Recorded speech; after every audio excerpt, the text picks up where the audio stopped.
الحمد لله رب العالمين، ثم الصلاة على النبي أكرم مبعوث بخير في أفضل الأمم. أما بعد، فالسلام عليكم ورحمة الله وبركاته. إن شاء الله تعالى تدواتكن waxaynu qaadan doonaa barnaamijkeenii nuxurka bugaagta oo aynu kusoo qaadano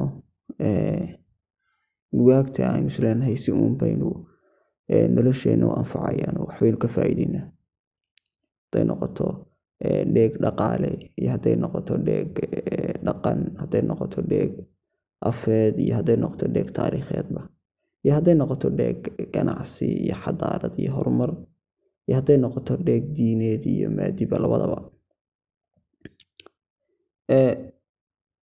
buuggan soo qaadayno toddobaadkan waxaa loo yaqaanaa Islamic Contributions to Civilization.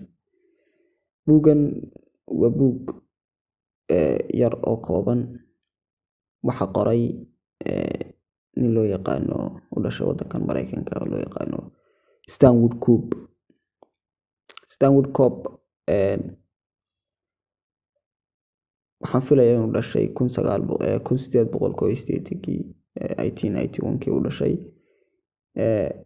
waa khabiir iyo aqoon-yahan ku takhasusay cilmigan taariikhda iyo falsafadda. buuggan waxa uu qoray 1914.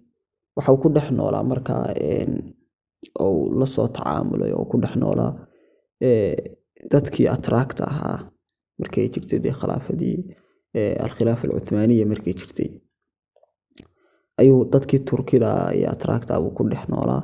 markaa qaabkay u cibaadaysan jireen, dhaqankooda iyo waxyaabahaasuu daraasiyey oo tatabucay oo baarbaaray. kadib waxa uu arkay waxyaabo badan oo la yaabay. markii dambena deetana maktabadihii buu galay, inay saaxiibo yihiin baa maktabadihii iyo bugaagtii ku caawiyey. waxa uu markaa akhristay raadadka iyo aahaarta ay ka tageen muslimiintu iyo qaabka uu cilmigu kusoo gaadhay galbeedka iyo Yurub iyo wixii ka sheeya qaabka cilmigu kusoo gaadhay xadaaradda iyo civilizationku qaabkay kusoo gaadhay. wuxuu baadhay kutubtii laga qoray oo dee turaas badan iyo dhaxal badan oo markaa Turkiga yaalay buu baarbaaday oo tatabucay. buuggiisa hordhaciisa wuxuu kaga warramaya, wuxuu odhanayaa waxa igu kalifay waxa weeyaan buu odhanayaa markii aan arkay buu leeyahay in reer galbeedku ay wax fara badan oo muslimiintu ay soo kordhiyeen, ama rag badan oo muslim ahaa oo carab ahaa ay soo kordhiyeen, in iyagu isu nisbeeyeen, iyagu yidhahdeen annagaa samaynay, annagaa yacni ikhtiraacnay, annagaa invention garanay, annagaa soo saarnay, annagaa halabuurkeeda lahayn.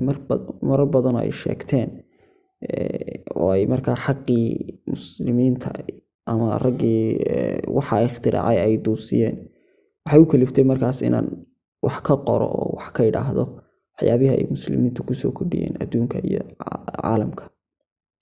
buuggan waa ilaa buug yar oo ilaa wuxuu ka kooban yahay 100 page, saa uma sii fara badan, nuskhadaha kala duwan. kolley PDF-kiisana waa la helayaa ma filayaa. hordhaca buugga waxa uu kaga warramaya markaa kuwii furaya taariikhda uu sheegayo, taariikhda ka daahsoon caalamka ee ah waxyaabaha islaamku kusoo kordhiyeen adduunka. markuu ka warramay wuxuu leeyahay islaamku muddo 5 qarni ayaan cidi kula xifaaltamin oo cidi kula loolamin buu leeyahay adduunka ilbaxnimadiisa, hadday saynis tahay iyo haddii ay tahay aqoonta kala duwanba. wuxuu leeyahay taariikhdaas uu sheegaya markaa Stanwood Cobb waa casrigii dowla alcabaasiya ay jirtay iyo dowla umawiya ay ka jirtay Andalus, ama dee dowladihii ka dambeeyay dowla alcaamiriya iyo muluku dawaa'if oo markii ay dacfiga ku jirtay ahayd dowla Andalus, iyo wixii ka dambeeyey taariikhda wixii ka dambeeyey casrigaas markaa ka sheekeynaya. leeyahay waxaan kula loolamayn muddo buu leeyahay uu ku tilmaamay buuggiisa ilaa muddo 500 oo sano ah baan cidna kula xifaaltamin, cidna kula loolamayn adduunka, oo ay ahayd dowla kubra fi alcaalam. taariikhda marka uu leeyahay taariikhda islaamku gacan sareynta lahaa isagu buugiisa ku xusay wuxuu leeyahay waa ilaa 500 sano. Waxaa markaa isweydiin leh islaamku muddo ku dhawaaday imika inta taariikhyahanadu ku qiyaasaan ilaa 1000 sano ayay adduunka hogaaminayeen, hadday ilbaxnimo iyo aqoon iyo dowlad iyo maamul hadday noqotaba. 500 kale xaggee ayuu geeyey baa la isweydiin karayaa. Istanbul Group waxaa laga yaabaa 500 kale inuu waxaa jirta marka hore islaamku intii hore nabiga calayhi salaatu wasalaam iyo wixii ka dambeeyay khulaafadii iyo taabiciintii iyo dowlad umawiyey waxa ay ku dadaalayeen waxay ahayd sida ay u raasukhin lahaayeen oo ay didibba adag ugu taagi lahaayeen caqiidada iyo qofku siduu ilaahay iyo rabbigii ugu xidhnaan lahaa. Marka 500 sano waxaa laga yaabaa inay 500 ee islaamku ay kobcayeen aqoon ahaan tarjamadu socotay. 500 dambe waxay 500 ay dhidibada u istaageen soo markaa isagu ku xusayo laga yaabaa dowlad umawiya ah waxaa leeyahay dowlad umawiya ka jirtay Andalus markay ugu xoog badnayd waxay ahayd qarnigii 4aad ilaa iyo qarnigii wixii ka horeeyay ilaa qarnigii 2aad ilaa qarnigii 4aad meelaha markay taariikhyahanadu sheegaan markay ugu xoog badnayd meelahaas ay ahayd. Waxa uu markaa Istanbul buugiisa ku bilaabayaa nuxurkiisa isagoo sardinaya oo taxaya islaamku waxyaabaha ay soo kordhiyeen ama si guud islaamku maxay ku soo kordhiyeen ilbaxnimada kadib uu taxaya.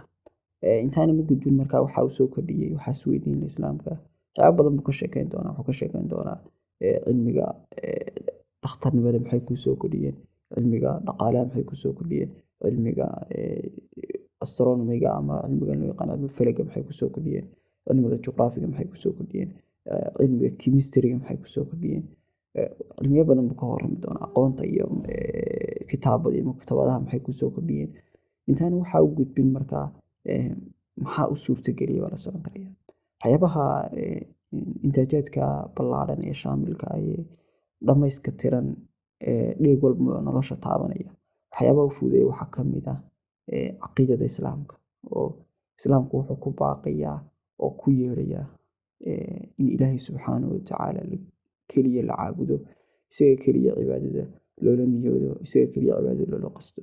Caqiidada waaxidka ee keliga ah fudud ayaa waxay kulmisay buu leeyahay dad kala afafa kala dhaqana kala luqada kala dhaqana kala gooba ku kala nool oo kala juqraafi kala duwan iyo bay'ado kala duwan ku kala nool. Waxaa laga yaabaa wuxuu leeyahay waxyaabahan ka sheekeyn doono meelaha qaar waxay ka keeneen China ay leeyihiin iyo inta ka shaysa waxyaabaha qaar waxay ka keeneen Hindiya, waxyaabaha qaar waxay ka keeneen buu leeyahay Seychelles jasiiradan la yiraahdo. يعني waa dareemi karaysaa waxyaabaha qaar waxay ka keeneen Khuraasaan iyo wixii ma wara annahar wixii ka dambeeya. يعني waa ummad buu leeyahay hal caqiida midaysay hal diin midaysay ilaah kaliya caabudaya nabigoodu mid yahay kadib waxaa fudaatay buu leeyahay waxaas oo dhan oo intaajaad ah oo yani waxaas oo wax soo saaraynay inay lahaadaan oo gaaraan. Waxa uu ka warramayaa markaa xusaya oo buugiisa ku xusaya ilbaxnimadaas waqtiyada soo bilowmatay wuxuu leeyahay isagoo buugiisa ku xusayo wuxuu leeyahay waxay la soo bilowmatay buu leeyahay khaliifkii muslimiinta lixaad waxaan maleynaa khaliifkii lixaad cabaasiyiinta ahaa dowladda cabaasiya Haarun al-Rashiid iyo inankiisii Ma'muun. Wuxuu leeyahay casrigaas wuxuu casru taraajim yani casrigii tarjamadu ay socotay buugaagta la afcelinayay ee loo afcelinayay luqadda Carabiga. Buugaag badan oo falaasafadii Greek ku qortay baa jira oo yani aqoontaas maadiga laga qoray. Marka buugaagtii badan aqoonta maadiga laga qoray haday dhismo tahay haday engineering tahay haday tahay falsafad haday tahay caafimaad haday tahay dhakhtarnimo haday tahay chemistry haday tahay physics يعني aqoontii ku qornayd afkii laatiiniga ahaa waxa loo soo turjumay luqadda Carabiga kadib waxay luqadda Carabiga noqotay luqad cilmi. Markuu tusaale markuu ka warramay caafimaadka maxay ku soo kordhiyeen islaamku wuxuu leeyahay Stanford markuu ka warramay caafimaadka waxay kusoo kordhiyeen wuxuu leeyahay wuxuu tilmaamayaa clinical observation and optics daimana marka uu kitaabkiisa xusayo uu tilmaamayo ma sheego ciddii waxaa soo kordhisay isagu kitaabkiisu kitaab yar ugu talagalay inuu tilmaamo guud bixiyo sidaa daraadeed wuxuu sheegaya waxay soo kordhiyeen iyo waxyaabaha la tacalluqa ee la xidhiidha مثلا markuu ka warramay caafimaadka maxay soo kordhiyeen waxaa odhanaya clinical observation iyo optics oo cilmigan clinical observationka loo yaqaan iyo opticska waxyaabaha kale ay soo kordhiyeen waxaa kamid ah buu leeyahay waxaa loo yaqaano pharmacopoeia oo aqoonta farmasiga ah aqoon-yahanada marka laga xuso fiilkan caafimaadka ee medicalka waxaa kamid ah ibnu sina oo imka ay reer galbeedku iyagu yaqaanaan afisiana waxaa kaloo kamid ah abubakar arrazi abubakar maxamed ibnu zakariya arrazi ninkan loo yaqaanay qarnigii 9aad ee miilaadiga meelahaas ayuu noolaa waxau ahaa marka aqoon-yahan faniyo badan marka laga warramayo arrazi abubakar maxamed ibnu zakariya arrazi marka laga warramayo wuxuu ahaa aqoon-yahan faniyo badan bartay oo faniyo badan yaqaana sida faniga caafimaadka faniga psychology-ga cilmiga farmasiga cilmiga kale wuxuu qoray markaa buug loo yaqaano alxaawi fi tib oo ahaa buug runtii ilaa xitaa qarnigii 13aad ee miilaadiga lagu dhigan jiray wadamada reer galbeed ee reer Yurub lagu dhigan jiray ilaa iyo Andalus wixii ka sheeya maqrib iyo wixii ka sheeya lagu dhigan jiray ilaa Baghdad lagu dhigan jiray buu ahaa faniga loo yaqaan fan tib muqarrar u ahaa wuxuu warramay matalan cilmiga chemistry oo kale maxay ku soo kordhiyeen wuxuu ka warramayaa ereyga alchemy inuu ka yimid kelmad carabiya wuxuu ka warramayaa waxyaabaha ay ku soo kordhiyeen waxaa kamid ah waxaa loo yaqaano mineral acidska sida nitric acid sulfuric acid hydrochloric acid waxyaabaha kale ay daahfaydeen ay soo kordhiyeen muslimiintu waxaa kamid ah buu waxaa kaloo kamid ah waxaa loo yaqaan distillation iyo oxidation iyo crystallation oo in badan oo intii dugsiyada sare soo martay high school ka soo martay si fiican luqadda u fahmayaan oo ay chemistry ku soo dhigteen waxyaabaha kale ay soo kordhiyeen waxaa kamid ah buu leeyahay alcohol waxyaabaha yaab kale waxaa kamid ah alcohol waxay ka timid kelmadda alqowl oo marka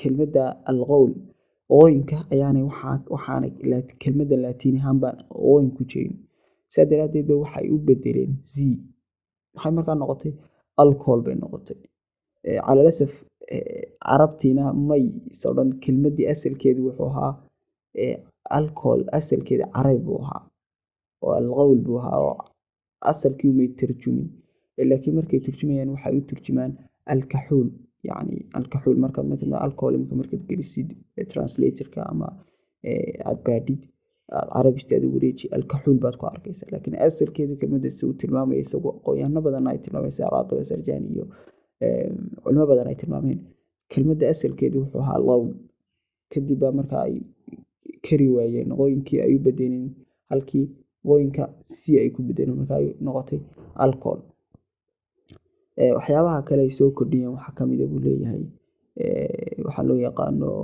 evaporationka waxaa loo yaqaano barbaxa iyo supplementation waxaa loo yaqaano aqoon-yahanada laga xuso baabkan waxaa kamid ah aad garanaysaan abu muusa jaabir ibnu xayaan ninka loo yaqaano oo cilmigaas aada loogama damay ama laguna tilmaamo dee father of chemistry lagu tilmaamo dhinaca juqraafiga waxyaabaha kale uu ka warramaya uu soo kordhiyeen waxaa kamid ah juqraafiga iyo badmaaxidda iyo xidigiska waxa loo yaqaan astronomy geography and navigation waxyaabaha islaamku soo kordhiyeen waxaa kamid ah buu leeyahay wuxuu leeyahay Greek hore waxay aaminsanayeen dhulku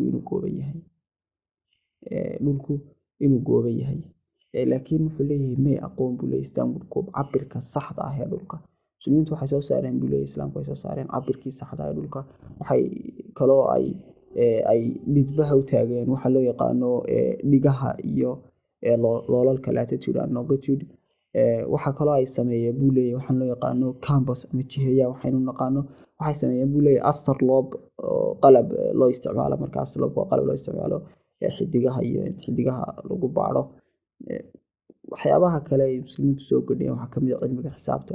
Cilmiga xisaabta waxyaabaha ay kusoo kordhiyeen waxaa kamid ah waxaa loo yaqaano decimal point oo decimal systemka waxaa loo yaqaano. Wuxuu leeyahay berigii hore Griigii hore iyo falaasafadii hore may aqoonin xisaab, may dejisnayn zero, yacni may lahayn zero. Hindiya, aqoonyahanadii Hindiya ama falaasafadii Hindiya waxay isweydiisay nothing, yacni waxba laa shay ah, xisaab ahaan ma loo dhigi karaya, ma loo bedeli karaya. Kadibna islaamku markuu fiday baahay ayaa nadariyadii ahayd nothing xisaab ma loo qori karaya ama laa shay xisaab ma loo qori karaya ayay muslimiintu ikhtiraaceen. Kadib bay markaa decimalkuna ka yimid ilaa zero haddaan heli lahayn decimal lama helen. Waxyaabo badan oo dee xisaabo badan oo iminka aqoono fara badan iyo cilmiga badankiisuna wuxuu ku xiran yahay decimal pointigaas ayuu ku xiran yahay. oo haddaan xisaabta haddaan decimal gelaynin calculationna fara badan baa suurtagal noqon lahayn. Waxyaabaha kale xisaabta ay kusoo kordhiyeen waxaa kamid ah algorithm waxaa loo yaqaano oo uu ikhtiraacay Maxamed ibn Muusa al-Khawaarizmi. Kelmaddan algorithmna ay ka timid magaciisii oo la yar bedelay oo la turjumay oo Laatiin loo turjumay oo al-Khawaarizmi baa loo bedelay algorithm. waxyaabaha kale ay soo kordhiyeen waxaa kamid ah waxaa loo yaqaano sin theta waxaa loo yaqaano oo carabi ahaan rubcul mujiib ka noqonaysa. waxyaabaha kale ay xisaabta kusoo kordhiyeen waxaa kamid ah aljabradan aynu naqaano oo ay ka timid kelmad aljabr oo in xisaab laysku dardaro xuruufo xisaab isugu jirta xuruuf iyo tiro in laysku kabo oo laysku geegeeyo si loo ogaado nambarka maqan. aqoonyahanada kale laga xuso fiilkan xisaabta waxaa kamid ah alxasan almarkushi, ibnu badr albuni iyo aqoonyahankan kale loo yaqaano almusafar altusi. dhinaca marka loo yimaado beeraha iyo midhaha iyo dalaga wuxuu leeyahay islaamku wuxuu ka lahaa qeyb lixaad. tusaale ahaan markuu tusaale ka bixinayo wuxuu odhanayaa kafeyga oo kale ah wuxuu leeyahay kafeygu waxa uu Yurub ka soo galay Yaman, yacni wuxuu ka soo galay Andalus iyo xaggan, laakiin asalkiisii wuxuu kafeyga kaga yimid Yaman buu leeyahay oo Yaman baa kafeyga lagu beeri jiray. waxa uu leeyahay waxyaabaha u fududeeyey in dalagyo fara badan oo lagu yaqaanay Andalus iyo Qurtuba iyo magaalooyinkii muslimiinta ee Spain lagu yaqiinay in aanay oolin galbeedka Yurub, galbeedka iyo bariga Yurub aanay oolin. waxa uu ka saaciday buu leeyahay muslimiinta u fududeeyey baahida ay baaheen ay meel walba tageen talan min China ilaa iyo halkaan idin sheegay jasiiradda Seychelles bay gaadheen. Marka dad fara badan aqoono fara badan xirfado fara badan oo isu tegay waxay faa'iideeyeen buu leeyahay inay dalagyo fara badan oo aan laga aqoonin adduunka inay soo kordhaan. waxyaabaha kale uu xusayo waxaa kamid ah wuxuu leeyahay dheega aqoonta iyo cilmiga. wuxuu leeyahay islaamku aad ayuu cinaayo gaara u siiyey oo ka warqabid gaara u siiyey. Matalan wuxuu leeyahay markuu ka warramayo wuxuu leeyahay jaamacaddii ugu horreysay laga furo adduunka waxay ahayd jaamacatul azhar, xataa laadna way jirtaa jaamacatul azhar waa taqaanaan. waxau leeyahay afka carabidu waxau noqday buu leeyahay wuxuu noqday aqooneed oo carab iyo cajamba ay barataba ay ku dadaasho. wuxuu leeyahay sababtuna waxay ahayd aqoontii falsafadii Giriigga ay ka tageen ee reer galbeedka xudunta u ahayd ayaa waxaa loo tarjumay carabi. jiilkii markaa soo kacayay ee soo korayeyna luuqadii carabida ay ku barbaareen. haddii markaa aanay luuqadda carabida luuqad aqooneed aan laga dhigi lahayn reer galbeedku may barteen buu leeyahay falsafadda iyo aqoontan iminka ay ku daanshoonayaan ay ku caweynayaan may barteen buu leeyahay. sababta u fududeysay waxa weeyaan buu leeyahay in luuqadii carabida ay ka faa'iideysteen. wuxuu leeyahay markaa waxaa laga dareemayaa kulliba ilbaxnimada iyo luuqadaha iyo horumarku waa qor isku dhiib, maalinba nin baa haysta. shalay hadday islaamku haysteen maanta waxaa haysta reer galbeed, maanta hadday reer galbeedku haystaan berri cid kale unbaa la wareegi doonta. Muhiimaddu waxa weeyaan ciddii la wareegi lahayd waayo.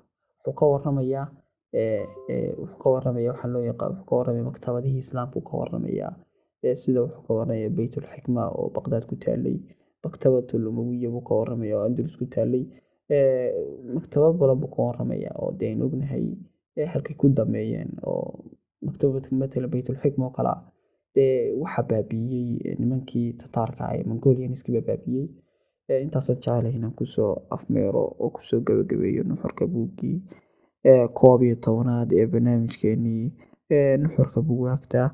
Kolley runtii buuggan waa buug aad iyo aad u kooban, laakiin u noqon karaya qofka doonaya inuu madkhal ka galo Islamic civilization, u noqon karaya khulaaso iyo ibafur uu buugga ku ibafurto jaanibka civilizationka iyo ilbaxnimada.